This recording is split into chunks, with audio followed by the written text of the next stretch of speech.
Friend, चलिए आज से हम लोग कक्षा 10 के भौतिक विज्ञान का पहला चैप्टर प्रकाश का परावर्तन के बारे में बात करते हैं। उससे पहले कि थोड़ी सी संक्षिप्त में हम लोग विज्ञान के बारे में भी देखते हैं क्या होता है विज्ञान। आइए,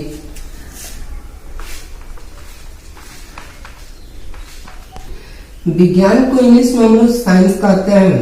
साइंस शब्द की उत्पत्ति लैटिन भाषा के शायर शब्द से हुआ है। ध्यान रहे कौन सा वर्ड है? शायर। विज्ञान शब्द की उत्पत्ति लैटिन भाषा के शायर शब्द से हुआ है, जिसका मतलब होता है टूनो, यानी इसको हिंदी में हम लोग कहते हैं जानना। किसी भी वस्तु के बारे में जानना तो है, लेकिन किस प्रकार से जानना है ये भी बहुत बड़ी बात हुई। क्रमबद्ध, सुसंगठित, सुव्यवस्थित ढंग से किसी भी वस्तु, पदार्थ या किसी भी चीज के बारे में जो जानेंगे हम, वही क्या कहलाएगा? विज्ञान कहलाएगा। चलिए अब हम लोग देखते हैं कि विज्ञान की कितनी शाखाएं होती हैं, जिसको इंग्लिश में हम लोग ब्रांच कहते हैं। विज्ञान की मुख्यतः 3 शाखाएं होती हैं। पहली शाखा को हम लोग भौतिक विज्ञान, दूसरी शाखा को हम लोग रसायन विज्ञान और तीसरी शाखा को हम लोग जीव विज्ञान कहते हैं। भौतिक विज्ञान को इंग्लिश में हम लोग भौतिक विज्ञान को इंग्लिश में हम लोग फिजिक्स कहते हैं, रसायन विज्ञान को केमिस्ट्री और जीव विज्ञान को बायोलॉजी कहते हैं। फिजिक्स शब्द की उत्पत्ति लैटिन भाषा के फ्यूसस शब्द से हुआ है, जिसका मतलब है नेचर। नेचर को हम लोग हिंदी में प्रकृति कहते हैं, अर्थात प्राकृतिक घटनाओं के बारे में जिसके अंतर्गत अध्ययन किया जाता है उसे हम लोग भौतिक विज्ञान कहते हैं। ठीक उसी प्रकार रसायन विज्ञान का उत्पत्ति लैटिन भाषा के कीमिया शब्द से हुआ है, जिसका अर्थ होता है काली मिट्टी। यानी काली मिट्टी के बारे में जानने वाले को हम लोग केमिस्टर भी कहते हैं। इसके अंतर्गत हम लोग किसी पदार्थ के कण, संरचना, अणु, परमाणु इत्यादि के बारे में अध्ययन करते हैं। और जीव विज्ञान 2 शब्दों से मिलकर बना है। पहला बायो, दूसरा लॉजी। बायो का मतलब होता है जीव, अर्थात जिसे सजीव भी कहा जाता है, और लॉजी का मतलब होता है अध्ययन करना। यानी विज्ञान के जिस शाखा के अंतर्गत हम लोग सजीवों के बारे में अध्ययन करते हैं, पेड़ पौधों, जीव जंतु इत्यादि के बारे में अध्ययन करते हैं, उसे हम लोग जीव विज्ञान कहते हैं। चलिए अब हम आते हैं कक्षा 10 के प्रकाश का परावर्तन, पहला चैप्टर होगा। चलिए तो अब हम लोग देखते हैं प्रकाश का परावर्तन क्या होता है। चलिए प्रकाश का परावर्तन जानने से पहले हम लोग जानेंगे प्रकाश क्या होता है, जिसको इंग्लिश में हम लोग लाइट कहते हैं। अब लाइट किसे कहते हैं? तो देखें, लाइट प्रकाश जो है प्रकाश एक प्रकार की ऊर्जा है जो हमारे दृष्टि ज्ञान को जागृत करता है। प्रकाश, इसकी परिभाषा लिखते हैं यहाँ पे हम। प्रकाश एक प्रकार की ऊर्जा है जो हमारे दृष्टि ज्ञान को जागृत करता है, तो उसे हम प्रकाश कहते हैं। उसे प्रकाश कहते हैं।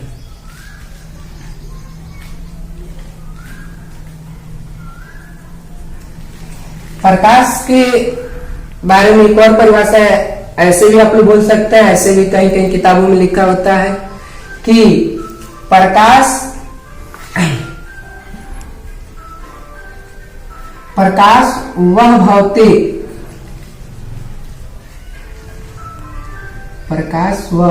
भौतिक साधन अथवा कारक है जिसके द्वारा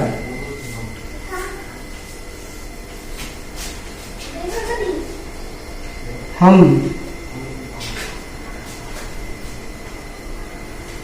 किसी वस्तु के रंग, रूप व आकार इत्यादि के बारे में वर्णन करते हैं तो उसे, देखिए इसका दूसरा परिभाषा यह है, प्रकाश वह भौतिक साधन अथवा कारक है जिसके द्वारा हम किसी वस्तु के रंग, रूप व आकार इत्यादि के बारे में वर्णन कर सकते हैं, जिसकी सहायता से उसे क्या कहते हैं, प्रकाश कहते हैं। चलिए अगला हेडिंग होगा हम लोग का प्रकाशिक माध्यम। प्रकाशिक माध्यम जिसको इंग्लिश में हम लोग ऑप्टिकल मीडियम कहते हैं। प्रकाशिक माध्यम क्या होता है, देखिए आसान से शब्दों में बोलेंगे हम लोग कैसे। प्रकाश एक जगह से दूसरे जगह, या ऐसे भी कर सकते हैं, प्रकाश एक स्थान से दूसरे स्थान तक जिस मार्ग से होकर गमन करता है या जिस माध्यम से होकर जाता है उस माध्यम को हम लोग क्या कहते हैं, प्रकाशिक माध्यम। चलिए परिभाषा लिखते हूं। प्रकाश एक स्थान से दूसरे स्थान तक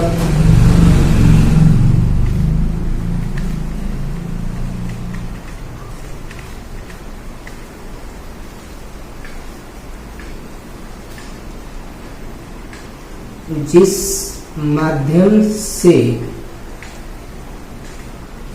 होकर गमन करता है तो उसे प्रकाशिक माध्यम कहते हैं। अब देखिए इसके तीन प्रकार होते हैं। प्रकाशिक माध्यम तीन प्रकार के होते हैं। कौन कौन, यहाँ पे हम उनका नाम लिखते हैं। पहला है पारदर्शक, दूसरा है पारभासक और तीसरा है अपारदर्शक। इसको इंग्लिश का नाम भी लिख देते हैं। पारदर्शक को हम लोग ट्रांसपेरेंट कहते हैं, पारभासक को हम लोग ट्रांसलूसेंट कहते हैं और अपारदर्शक को हम लोग ऑब्स्क्यू कहते हैं। ये मीडियम होगा क्योंकि इसी का प्रकार है, ऑप्टिकल मीडियम का एक प्रकार है, तो आप मीडियम भी लिख सकते हैं। पारदर्शक माध्यम, पारभासक माध्यम, अपारदर्शक माध्यम यानी ट्रांसपेरेंट मीडियम, ट्रांसलूसेंट मीडियम और ऑब्स्क्यू मीडियम। अब चलिए बारी बारी से इनके बारे में हम लोग यहाँ पे देखेंगे क्या होते हैं, इसको नोट कर लिए। चलिए अब हम लोग देखते हैं प्रकाशिक माध्यम का प्रकार। प्रकाशिक माध्यम कितने प्रकार के होते हैं, तो आपको अभी हम बताएं कि प्रकाशिक माध्यम तीन प्रकार के होते हैं। कौन कौन, तो पारदर्शक, पारभासक और अपारदर्शक। इसका इंग्लिश मैंने अभी आपको बताया है। अब इसकी बात करते हैं, इसका डिफिनीशन या परिभाषा क्या होता है। तो पारदर्शक का मतलब होता है दिखाई देना। कैसे दिखाई देना, जिन वस्तु से होकर प्रकाश आर पार गमन करता है या आर पार दिखाई देता है उसे हम लोग क्या कहते हैं, पारदर्शक माध्यम कहते हैं। जैसे हवा जिसको हम लोग एयर कहते हैं, कांच जिसको हम लोग ग्लास कहते हैं इत्यादि। अब चलिए अगला हेडिंग है इसी का अगला पार्ट, पारभासक। इसको कैसे डिफाइन करेंगे, तो भाषक का मतलब होता है आभास हो, यानी कैसे थोड़ा थोड़ा आभास हो। जिन वस्तुओं से होकर प्रकाश थोड़ा थोड़ा गुजरता है उसे पारभासक माध्यम कहते हैं। जैसे तेल लगा हुआ कागज और घिसा हुआ कांच। इसके बहुत अच्छे एग्जाम्पल अन्य कॉम्पिटिटिव एग्जामों में भी पूछा जाता है, आप इस पे याद रखेंगे। और चलिए अगला पार्ट इसका अपारदर्शक। दर्शक का तो मतलब होता है दिखाई देना, अभी आपको हम बताए हैं, लेकिन अपारदर्शक का मतलब होता है कि आर पार दिखाई न दे। जिन वस्तुओं से होकर प्रकाश बिल्कुल ही नहीं गुजरता है, पुनः एक बार देखें, जिन वस्तुओं से होकर प्रकाश बिल्कुल ही नहीं गुजरता है उसे कौन सा माध्यम कहते हैं? अपारदर्शक माध्यम। जैसे ईंट, पत्थर, लकड़ी, मेज इत्यादि। चलिए इसके बाद अब हम लोग पढ़ते हैं प्रकाश किरण क्या होता है। प्रकाश किरण किसे कहते हैं? Ray of light. देखिए इसका आसान सा परिभाषा आपको हम बताएंगे। बोलेंगे कि प्रकाश एक बिंदु से दूसरे बिंदु तक जिस सीधी रेखा में होकर गमन करता है उसे क्या कहते हैं? प्रकाश किरण कहते हैं। एक बार और देखिए, प्रकाश एक बिंदु से किसी दूसरी बिंदु तक जिस सीधी मार्ग से होकर गमन करता है या रेखा में गमन करता है उसे क्या कहते हैं? प्रकाश किरण कहते हैं। और देखिए इसी के बाद अब एक और हेडिंग बनता है किरण पुंज। किरण पुंज जिसको कहीं कहीं किताबों में प्रकाश पुंज भी लिखा हुआ है, दोनों बातें आपको मैं बता देता हूं। इसका इंग्लिश में इसको हम लोग ray of light, ray of light, group of light कहते हैं, सॉरी, ग्रुप ऑफ लाइट या बीम ऑफ लाइट, दोनों ही इसी को मतलब है बीम ऑफ लाइट। नहीं, पुंज कहे या समूह कहे, दोनों ही बात एक ही है, पुंज या समूह। प्रश्न आपसे पेपर में कैसे पूछेगा यूपी बोर्ड एग्जाम में आपसे कि प्रकाश पुंज किसे कहते हैं या किरण पुंज किसे कहते हैं या किरण समूह किसे कहते हैं या प्रकाश समूह किसे कहते हैं। ये अलग अलग वर्ड में करके पूछ सकता है, लेकिन सबका मतलब यही होगा कि हमें और आपको क्या डिफाइन करना है? किरण पुंज अर्थात प्रकाश पुंज किसे कहते हैं। आसान से शब्दों में बोलेंगे हम लोग किरणों के समूह को किरण पुंज कहते हैं। कैसे बोलेंगे? किरणों के समूह को क्या कहते हैं? किरण पुंज कहते हैं। चलिए अब हम लोग बात करते हैं किरण पुंज कितने प्रकार का होता है, इसको नोट कर लें, मिटा। तो अभी तक हम लोग ने किरण पुंज देखा, अब हम लोग देखेंगे किरण पुंज कितने प्रकार के होते हैं। तो किरण पुंज मुख्यतः 3 प्रकार के होते हैं। पहला अभिसारी किरण पुंज, दूसरा अपसारी किरण पुंज और तीसरा जो होता है वो समांतर किरण पुंज कहते हैं।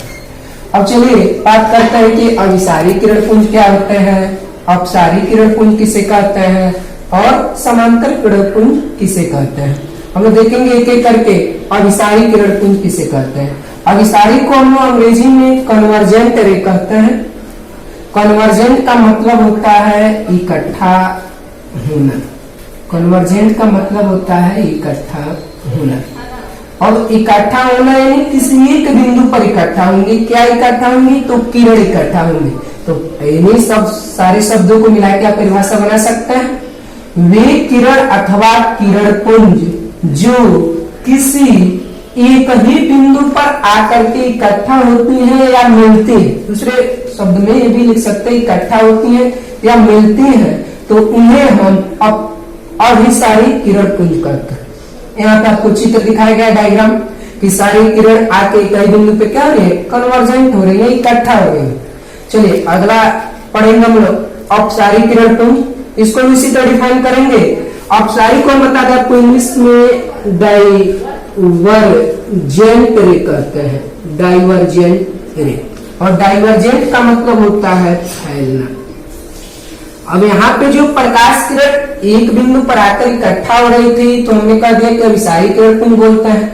लेकिन अगर ऐसा हो कि एक बिंदु से प्रकाश किरण क्या हो चारों तरफ फैले तो उसे क्या कहेंगे? तो बस उसे हम लोग कहेंगे अपसारी किरण पुंज। यानी वे किरण या किरण पुंज जो एक बिंदु से चारों तरफ फैलती है उसे क्या कहते हैं? अब अपसारी किरण पुंज कहते हैं। यहाँ पे चित्र बनाया गया है, और तीसरा हम लोग को पढ़ना है वो है समांतर किरण पुंज, जिसको हम लोग पैरेलल किरण, पैरेलल रे भी कहते हैं।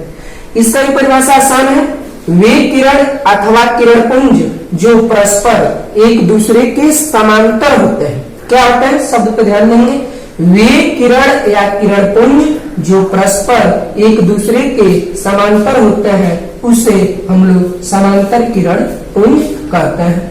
कोई दिक्कत? आप लोग वीडियो को देखिए और इसमें जो भी आपको दिक्कत हो आप कमेंट सेक्शन में बता भी सकते हैं, कमेंट करके उसका सॉल्यूशन आपको बताया जाएगा। तो चलिए फिर आगे हम लोग देखते हैं, तब तक आप लोग इतना नोट करें।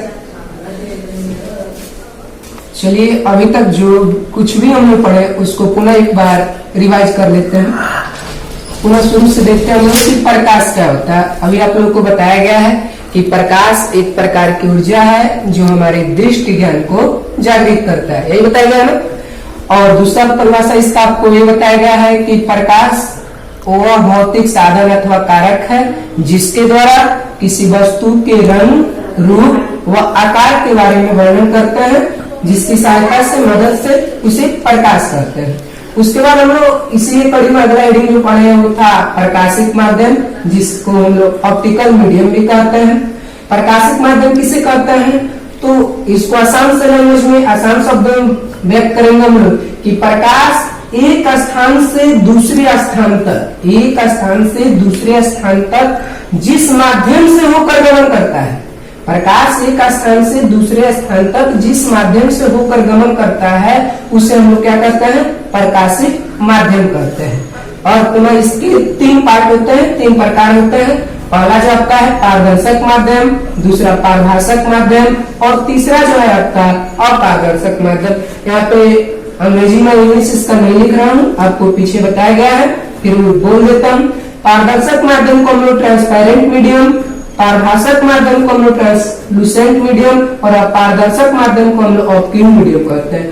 पारदर्शक माध्यम का आपको परिभाषा बताया गया है कि जिन वस्तुओं से होकर प्रकाश गमन करता है उन्हें हम लोग क्या कहते हैं, वस्तु को पारदर्शक माध्यम कहते हैं, जैसे हवा और कांच, एयर एंड ग्लास।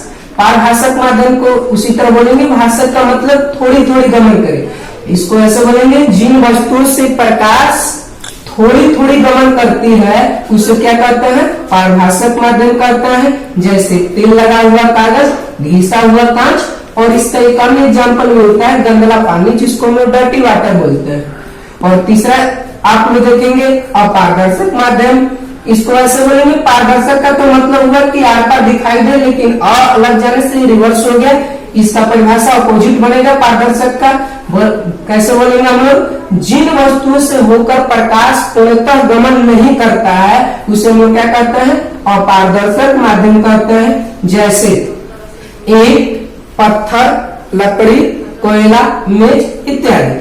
अब चलिए इसके बाद हम लोग क्या पढ़े थे, प्रकाश किरण, जिसको रे ऑफ लाइट बोलते हैं।